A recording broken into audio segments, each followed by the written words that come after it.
Very encouraging. But now you have to listen to me. I invite us to listen to each other as we go into this little period of class.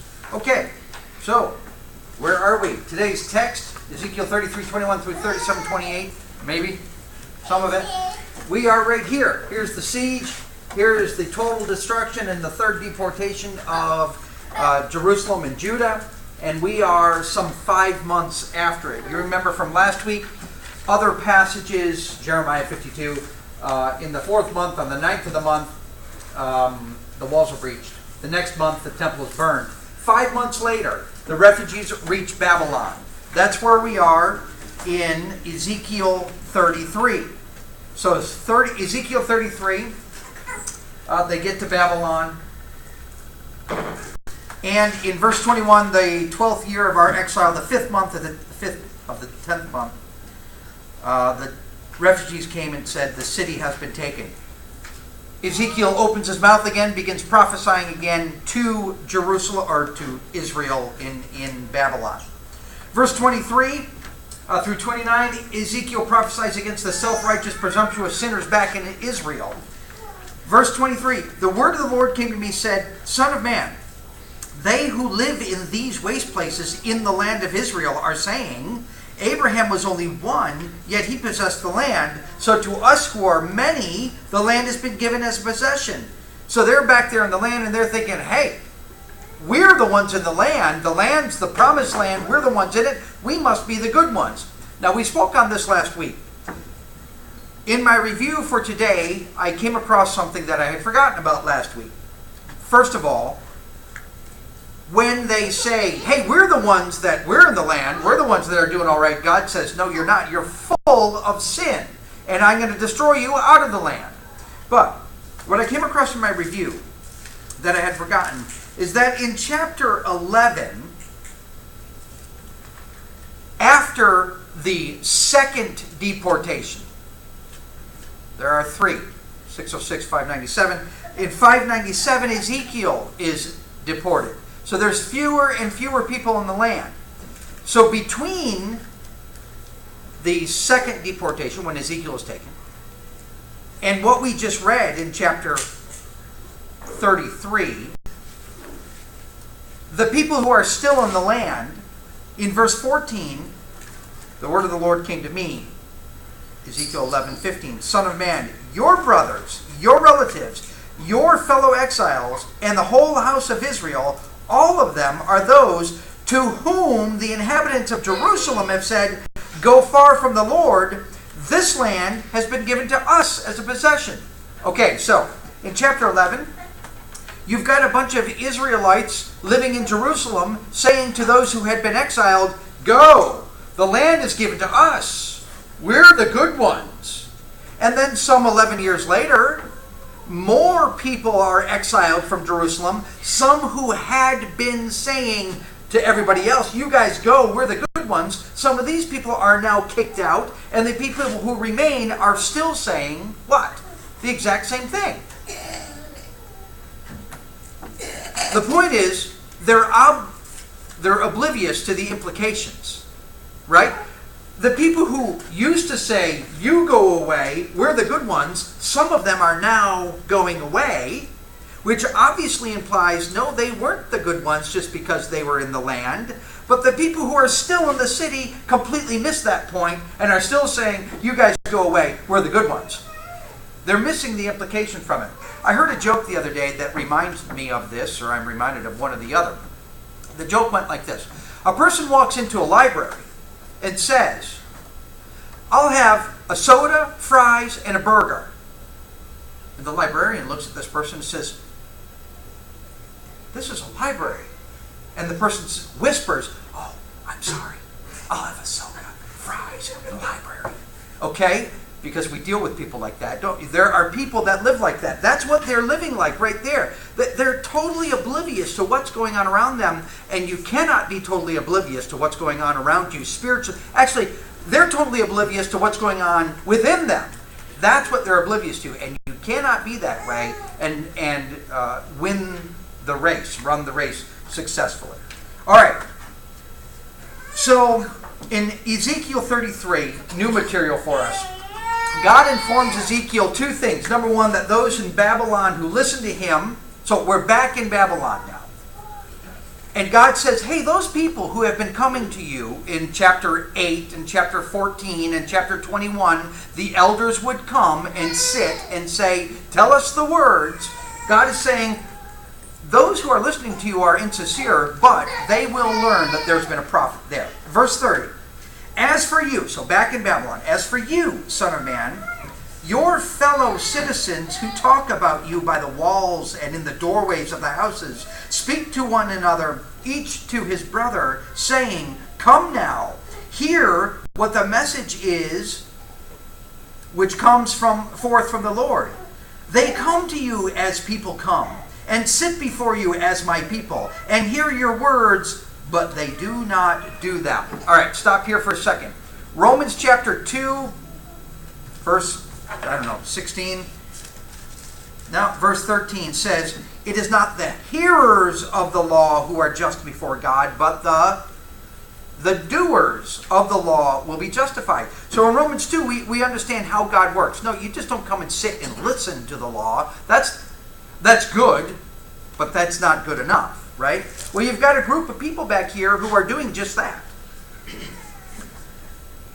Verse 31, they hear, but they do not do them, for they do the lustful desires expressed by their mouth, and their heart goes after their gain. But, or behold, you are to them like a sensual song, a passionate song, or a lustful song, by one who has a beautiful voice and plays well on the instrument. I don't know if this is it is sensational to them. I don't know why. Is it because it reminds them of the glory days back when they were in the land? I don't know why, but they're coming and, they're listening to the words of God. And it sounds so beautiful to them, but they're not doing it. They hear your words, but they do not practice them. So when it comes to pass, as it surely will, then they will know that a prophet has been in their midst. Okay. 4 things about this that I can see, actually 5, 4 of them to begin with. This kind of religion is extremely dangerous, but compare yourself as we check off these things that they were doing. Number 1, they were talking about you by the walls. Do you ever talk about, in this case, a preacher? Do you ever talk about a preacher in a positive way? Oh yeah, or anybody. You could say the word. Do you ever talk about the word in a positive way?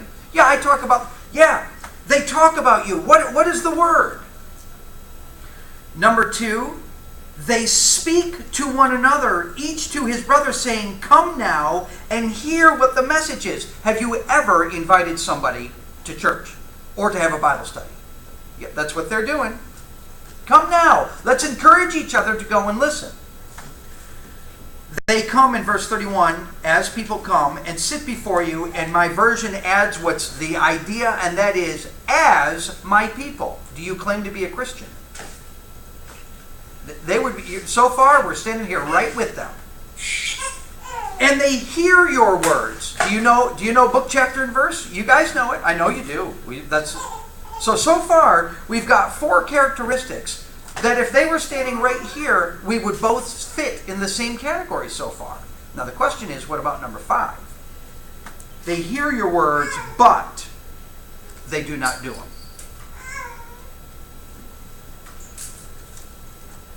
I am reminded of pure and undefiled religion is this. Visit the orphans and widows in their distress. I guess God is saying, look, when you have an opportunity to give, what do? You better give. Visit. Serve them. So if I'm not serving them when I have the opportunity, then I'm standing right here with these people in all 5 categories. Oh, and then keep yourself unstained by the world. Okay, so I give when I have an opportunity. I got lots of opportunities to give. I just go down to Watertown and start giving out. And then I look at all the smut and the trash, and I feed myself with that, and I keep on living that way. I'm still standing right here with these people. The context also is, everyone must be quick to hear, slow to speak, slow to anger, for the anger of man does not achieve. You need to bridle your tongue. So I do all these things. I tell other people about God. I go myself. I sit and I listen. I even like to hear it. But then I don't apply it to myself. I am right there with them. Comments or questions here? So you got some people who, they like to hear it. It's a sensual song by one who has a beautiful voice and plays well. He's a good presenter. He even has the right content. And you love to listen to him. So in Hungary, there was a man that came. That was back in 2007, 8, and 9. He came. He always came. He came because he wanted to hear. Remember his name, Marcy? Yenu. Weird. Well, he'd say Lee's weird, so there you go. In 2 ways. So there's Yenu. Who did he bring later? He used to bring somebody else who would come also and listen, just to listen. Esther. So a woman. He'd bring this woman. And she, I would preach whatever I was preaching, the way I was preaching, and she would say, when are we going to get to the good stuff? You got to go somewhere else, or first, what? Recognize what good stuff is. Recognize what the good stuff is. I'm not, to whatever degree, there was some good stuff. Even if I just read it, it was good stuff, right? Even if I just read it. Okay? Were they the first ones that they would come and they would listen? And I thought, man, these are the first people ever to do this before. Nobody in the history of the universe has ever said, I'm a Christian, and came and listened but didn't obey. First person ever to do that. When I was about 5, I don't know the dates, my family bought a cow from a man. We lived in Utica, outside of Utica, New York. For me, lifetimes later, when I was 8, we went. My mom and dad had in between become converted, served God, and we went to South New Berlin and listened to Larry Bailey. And there I saw the man from whom we had bought that cow. And I said, "Bah!" Something like that. He wasn't a Christian. He came till he died because he liked to hear Larry Bailey speak. How many people in the New Testament, how many times do you read they were amazed at his teaching? You read it all the time. Yet how many of them actually followed through in obedience? The point is, it is not new. It's not new. People all over the place. I'm a Christian. Oh, I love it. Yeah, I'll come to church. I love to study. It's so wonderful to find somebody else who will study the Bible with me. Okay, let's study. And then when it comes to, okay, now this is what this actually means. Now, are you going to do it? You never hear from them again. It's not new. Contrast that with, do you remember Ezra? What had Ezra done? Ezra, who will come back to this land in just 100 years or so. He had set his heart to learn and to practice and to teach it. So there are some, but it's very far and few between. So is Ezekiel here. Ezekiel, as for you, they don't really want to listen to you. They don't want to listen to you. They like listening to you, but it's not for why you're wanting to change hearts. They don't want to change their heart, but they want to listen to you. So you're being duped by them.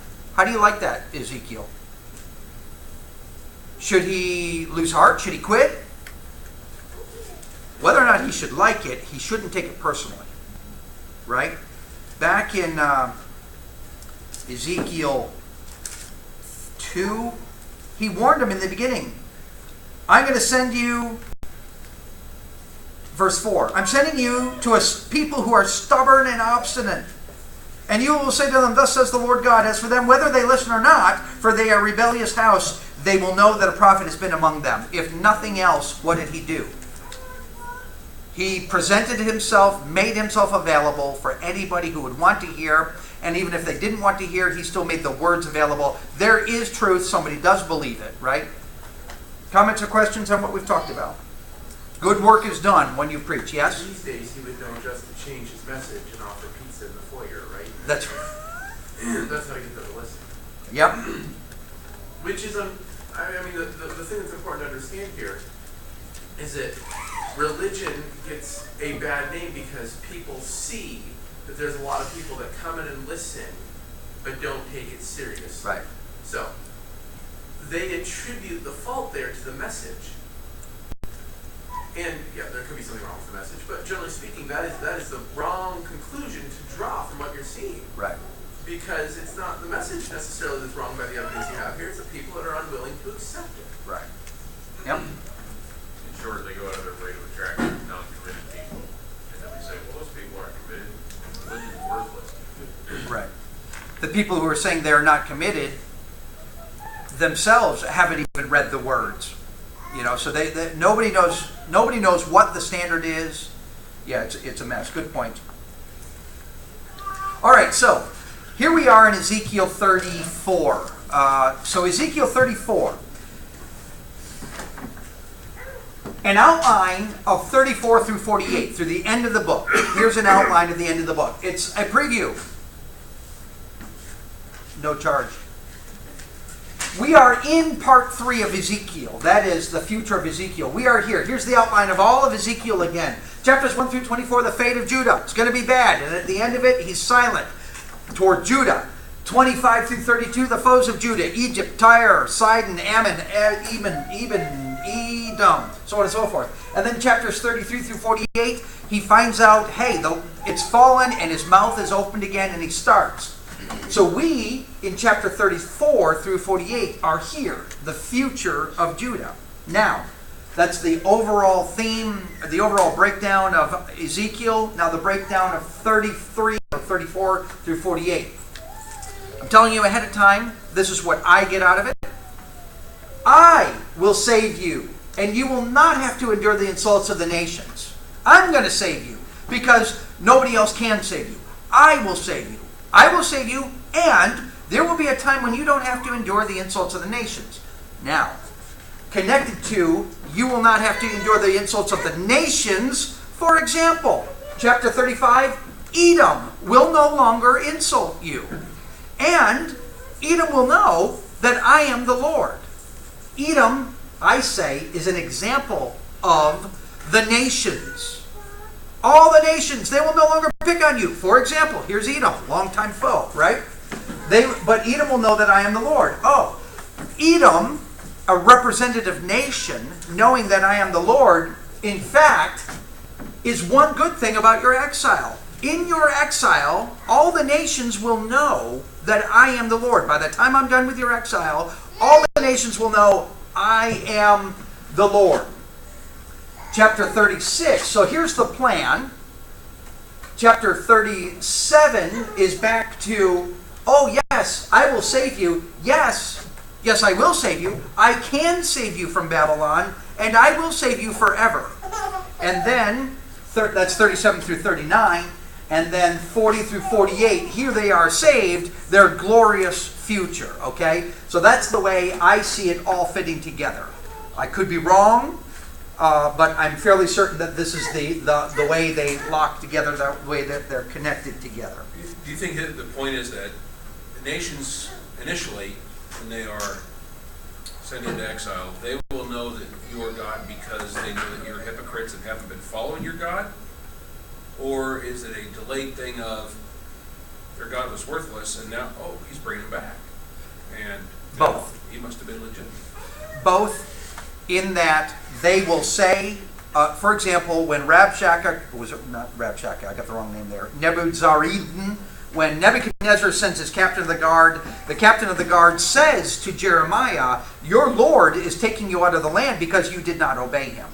So I think it is a multi-pronged approach by God. It is a campaign. It is an information blitz to get his name out there from both the front end and the back end and all the way in between. He's got people explicitly saying they sinned. He's got other people saying, Jehovah, we'll read it now. We've got Jehovah, their God is Jehovah, yet they come out of the land, which implies that Jehovah is weak, which he'll have to later on the back end fix that. And all the time, he's got all the kings of the greatest nation in the world saying, Jehovah God, Jehovah God, Jehovah God. So there's that information blitz is what I sort of campaign. Yeah, this reminded me of the same process Jesus uses when he heals the man and says, your sins are forgiven you, rather than just get up and walk. You remember, and it gives the Pharisees an opportunity to be, it was in their minds, but be on the record of having a particular opinion, and then he was able to come back with the end result here for them. And so the impact of that was all the greater because they had an opportunity to, well, it would have to be this way for it to be true. Okay, wait. You know, and it's kind of the same thing. Yet God is the master at setting it up. Yeah. He sets it up all the time. He wants a thought to be profoundly impacted on people, and he sets it up. He sets it. He lets them, and they fall into the trap every time. Trap being good or bad. Okay, so that's the idea. Chapter 34. I will save you. I will save you. Okay, I will save you, he said. Verse 2. Son of man, prophesy against the shepherds of Israel. By the way, who's supposed to save them? The shepherds. They're the saviors, right? You're a sheep. I'm a shepherd. I save you. But these shepherds aren't doing any saving. Prophesy and say to those, thus says the Lord God, woe to the shepherds of Israel who have been feeding themselves. Should not these shepherds feed the flock? You eat the fat and clothe yourselves with the wool. You slaughter the fat, and the fat sheep, my version adds, without feeding the flock. Those who are sickly you have not strengthened, and the disease you have not healed. The broken you have not bound up. The scattered you have not brought back, nor have you sought for the lost. But with force and severity you have dominated them. They were scattered for lack of a shepherd. And you get the picture. They're sheep and they're scattered. Where are they scattered right now? All over Babylon, all over the world. They're scattered for the lack of you people weren't doing your job. Verse 6, my flock wandered through all the mountains on every high hill. My flock was scattered over the surface of the earth, and there was no one to search for her. Verse 7, therefore you shepherds, I'm going to skip down to 10. I am against the shepherds. I will demand my sheep from them. And the end of verse 10 says, I will deliver my flock. Verse 11, I myself will search for my sheep and seek them out. Verse 12, the middle of it, I will care for my sheep and will deliver them from all the places to which they are scattered on the cloudy and gloomy day. Verse 13, I will bring them out from the peoples and gather them and bring them. I'm skipping, I'm still in 13. I will feed them. Verse 14, I will feed them. I will put them on the pasture land. Verse 14, there they will lie down to good grazing ground and feed in the rich pastures. Verse 15, I will feed my flock and I will lead them to rest, declares the Lord. I will seek the lost, bring back the scattered, bind up the broken, strengthen the sick, but the fat and the strong I will destroy. I will feed them with judgment. And then he speaks of judgment. God himself will deliver and God himself will judge the people. Verse 17, as for you, my flock, behold, I will judge between one sheep and another. Skip down to verse 23. Then I will set over them one shepherd, my servant David, and he will feed them. And he will feed them himself and be their shepherd. And I, the Lord, will be their God, and my servant David will be prince among them. So you have a prince and a shepherd at the same time. Verse 25, I will make a covenant of peace with them. So he's going to deliver them. He's going to give them a new shepherd. He's going to give them a new covenant. And then in verse 26, I will make them and the places around them my hill a blessing, and I will cause showers to come down in their season. They will be showers of blessing. Also the tree of the field will yield its fruit, and the earth will yield its increase, and they will be secure on their land.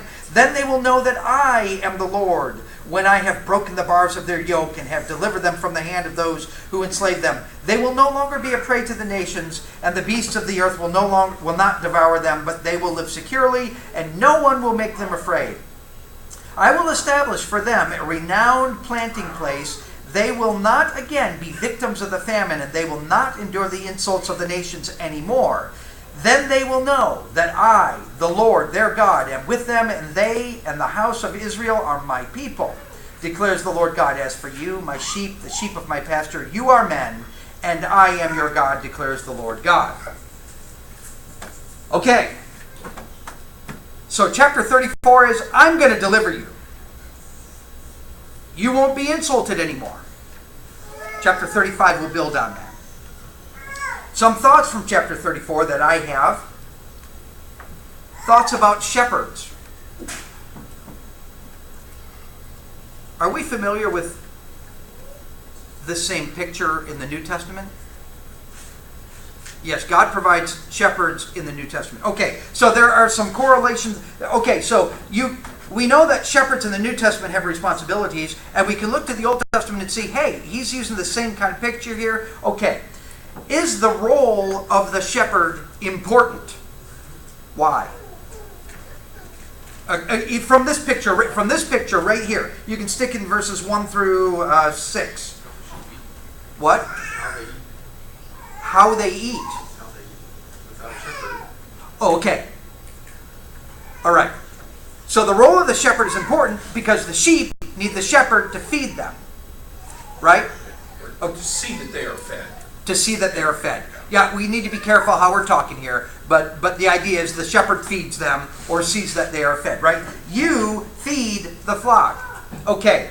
So, and if they're not fed, what happens to them? They die. Yeah, okay. So their lives depend on it. So it's important. Does the role of the shepherd, does the shepherd impact? Is it important? Yes. Does the shepherd impact the sheep? To ask it is to answer it. It's a dumb question, right? The work of feeding the flock. What is the flock fed? What is the flock fed? That's right, isn't it? What does the shepherd feed the flock? What does the shepherd see to it the flock is fed? Answer, anyone? They graze. Yeah, they graze. You take them to a new That's grazing. a picture. That's a picture. What's it actually stand for? What is the shepherd supposed to feed the flock? Yes. Wholesome Yeah. And we call it what? fodder. I mean, okay, that's good. You keep saying the picture. What's the picture? Yeah, the picture is they're feeding them. But what's the point of the picture? What does a shepherd feed? The word, right? The word. That's what the shepherd has to initially get. You need the word, and then the flock needs to be pointed. No, this is really how you apply this word. But the first thing is the word. What's the expression? Man shall not live by bread alone, but by. That's what man needs to eat. Okay, so it's a picture, but the idea that he's getting at is, hey, you need to go out and teach these people the words over and over. And in fact, if they don't learn the words, so Tony and Garrett and I were studying from Titus yesterday, Titus chapter 1. We were talking about elders, and Garrett was saying that an elder, the role of an elder can be preventative, defensive. Hebrews 4:11, he gave some as apostles, some as prophets, some as evangelists, some as pastors and teachers for the equipping of the saints, for the work of service, until we all attain the unity of faith and of the knowledge of the Son of God. As a result, we are no longer to be children tossed here and there by waves and carried about by every wind of doctrine, by the trickery of men. That's what the elder does. The elder goes out and says, here, you need the word, you need the word. One reason is so that they're not tricked, right? Here, they did not feed the flock. The sickly you have not strengthened. The diseased you have not healed. The broken you have not bound up. I am reminded of what we studied recently in Hebrews chapter 12. Hebrews 12, strengthen the hands that are weak, the knees that are feeble, make straight the paths for your feet. And in verse 15, the word overseeing, see to it that no one comes short of the grace of God. So we're supposed to be, or we are, but I'm talking about the elders, the shepherds, are supposed to be, look, somebody's out there, I got to give them the word. And then I see, they're having a problem applying this word in their life right now. In fact, they're really slipping. They've got a big problem. I've got to go and help them. This is what the shepherd does. The shepherd at the same time, answer. In verse 7 it says, not verse 7, but in verse 10, thus says the Lord God, I am against the shepherds, and I will demand my sheep from them. You see who the shepherd answers to? The shepherd answers to God, right? God's the owner of the sheep. Says, here, shepherd, go, right? Again, in Hebrews 13, obey your leaders and submit to them. They keep watch over your souls as those who give an account or give a word.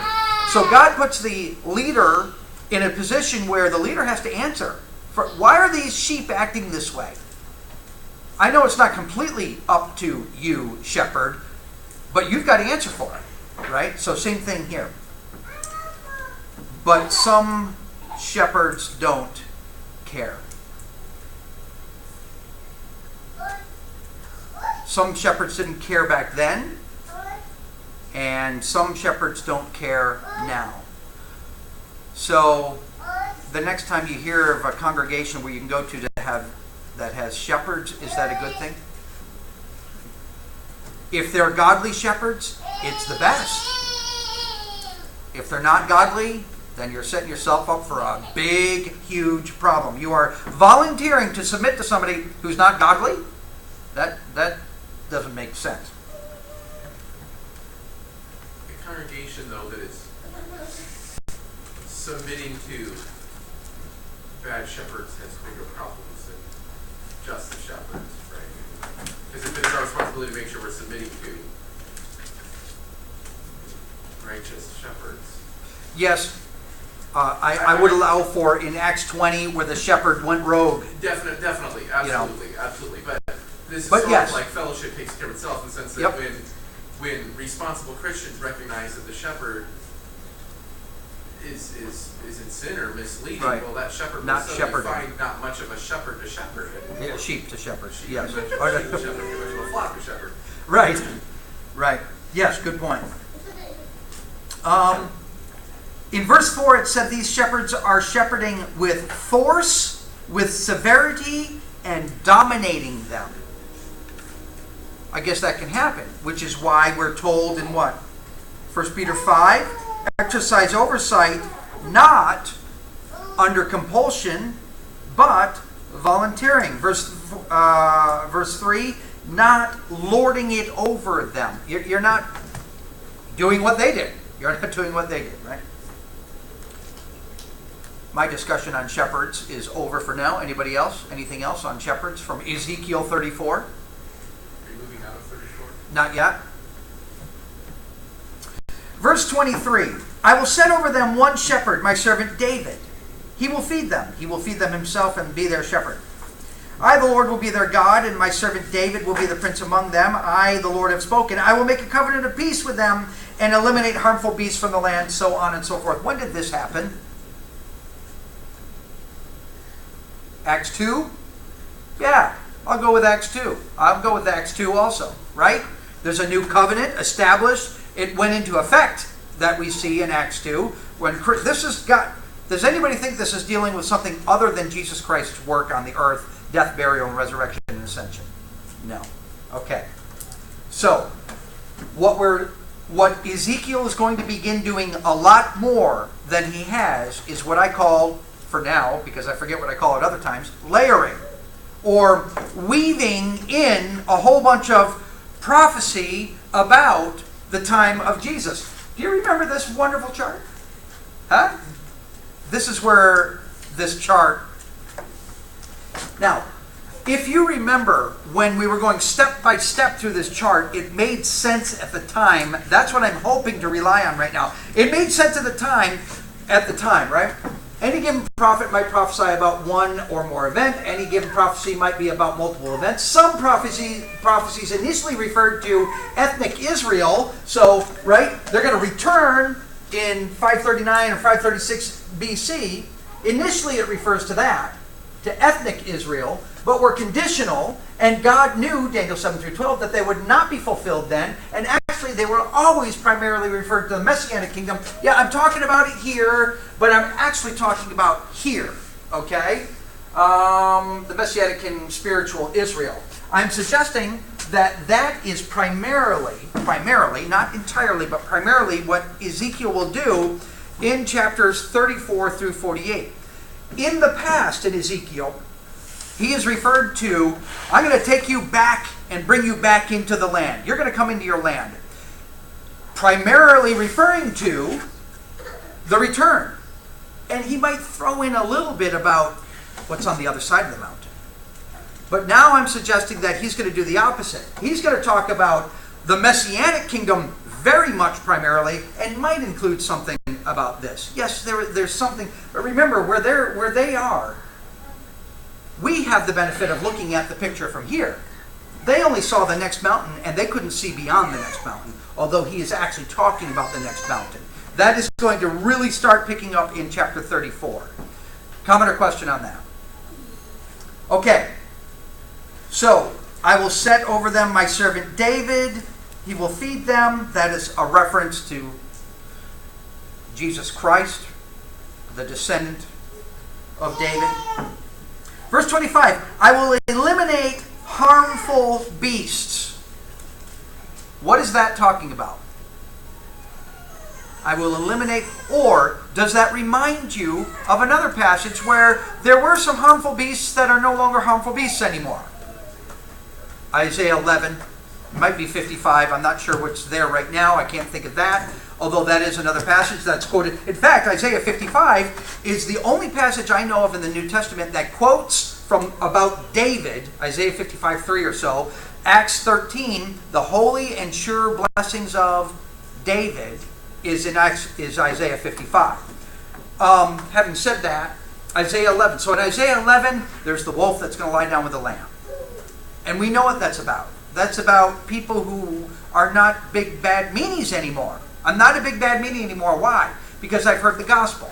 It's talking about the same thing. There will be a covenant of peace with them. That's between God and them. And eliminate harmful beasts, because we've all decided I'm not going to be like I was. Right, George? You're not going to be like you were, right? Come on now. John, Rhonda, Jonathan, me, Steve, we're not going to be who we were. Now, if you would like to get to the blessing of 26, I will make them and the places around my hill a blessing. And he goes on to talk about all these wonderful showers of blessings will be falling down on you. To get to verse 26, you've got to go through 25. And to get to verse 25, to get through verse 25, you had to have changed. I will no longer be the big bad bear in Isaiah 11 and Romans 14 and 15. So, keep that in mind. Comments or questions on that?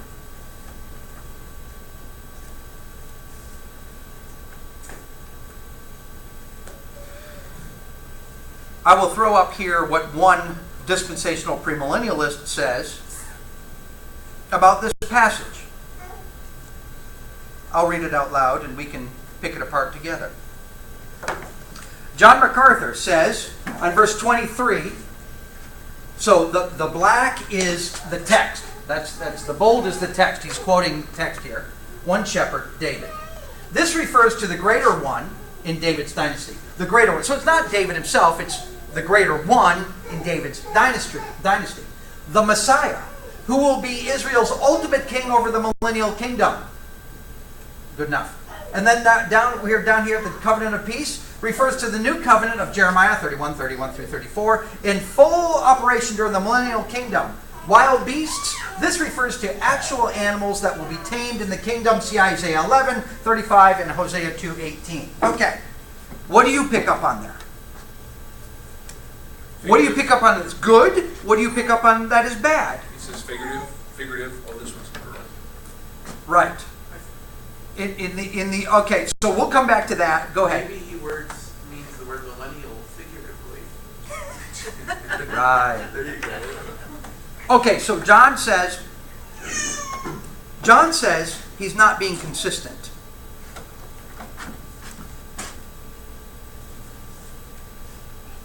A historical, grammatical interpretation of this, of David will feed them. is what? David will feed them. I knew I could count on Jonathan for a profound thought today. Always do. David will feed them. Down here, a literal, grammatical, historical interpretation of there won't be any wild beasts are the actual animals that will be tamed in the kingdom. Yes, right.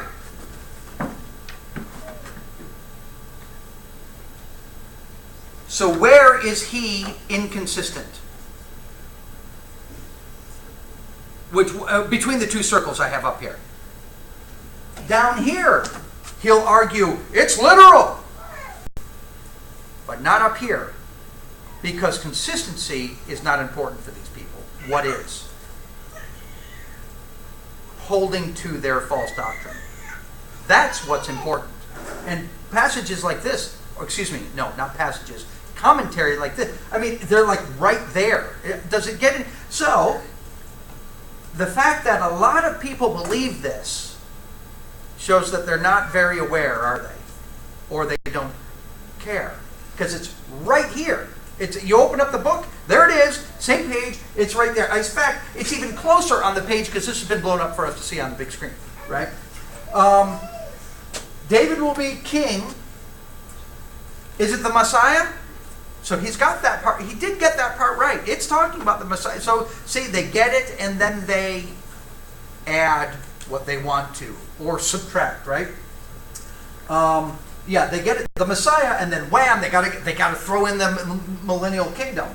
This refers to the new covenant of Jeremiah. Yes, it does, exactly. Oh, by the way, where is this covenant, Jeremiah 31 through 34, quoted in the New Testament? Hebrews 8. Full operation during the millennial kingdom. Okay, so this is just fun. I guess we're not going to get very far at all. Isaiah 11. So he says, hey, look, there's going to be no beasts in there because of, there will be beasts, but the beasts will be tamed. And then he goes to Isaiah 11. Now, we know what the Isaiah 11 passage is, okay? So I'm just going to throw up there what he says in Isaiah 11. About Isaiah 11, 6 through 10. Conditions of peace will prevail to the extent that all enmity among men, among animals, and between men and animals will disappear, like the garden. Such will characterize the future millennial kingdom in which the Prince of Peace will reign. Now, do you remember, you have to remember if you haven't yet, that Paul quotes verse 10 in Romans chapter 15, verse 12, and says, we're in it. Romans 14, stop judging one another in their opinions. Act nicely. Romans 15, why should I act nicely? Because of Isaiah 11. That's what he says. So Paul quotes it. He applies it to them. This man will not deny that. Read carefully what he says. And Paul saw God's ministry to the Gentiles during the church age as an additional implication of this verse.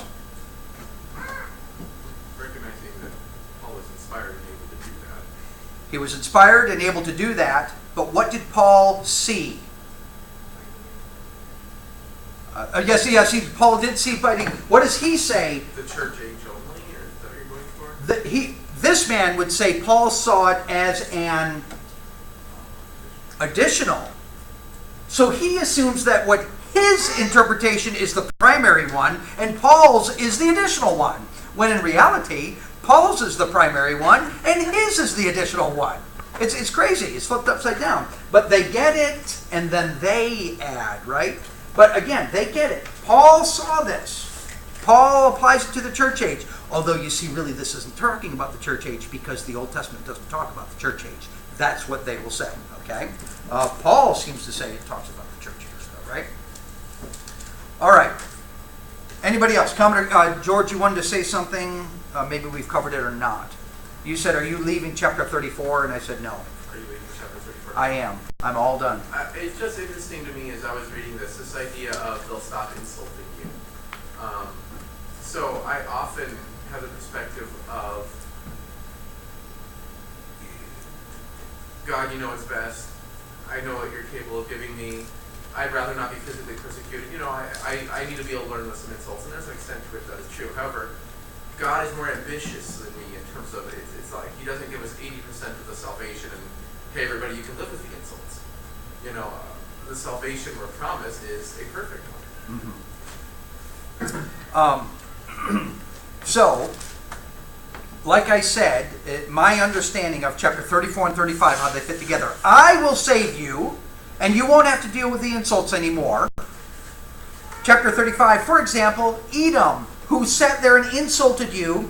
Verse 5, you, 35:5, Edom had everlasting enmity and delivered the sons of Israel to the power of the sword. God says, I'm going to cut you down.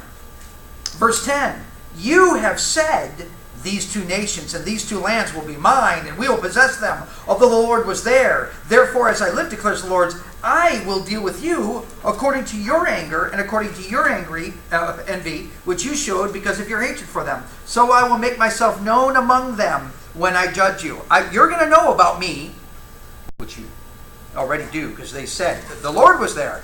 Yeah, the Lord's still here. Verse 13, you have spoken arrogantly against me and have multiplied your words against me. I have heard it. So I'm going to make you a desolation. I'm going to do to you what you wanted done to their people. Now, that's all for chapter 35, because that's the way, because I understand it that way, other than to make this point. Chapter 34, I'm going to deliver you, and you'll never deal with the insults of the nations again. For example, Edom. Here's a nation that's been insulting you, and I'm going to deal with them. Now, that will literally take place in 582 when Nebuchadnezzar comes through one more of the several more times. They will be kicked out of their land, and then they'll go into Israel. So they will literally lose their land, literally in 582 BC or right around there.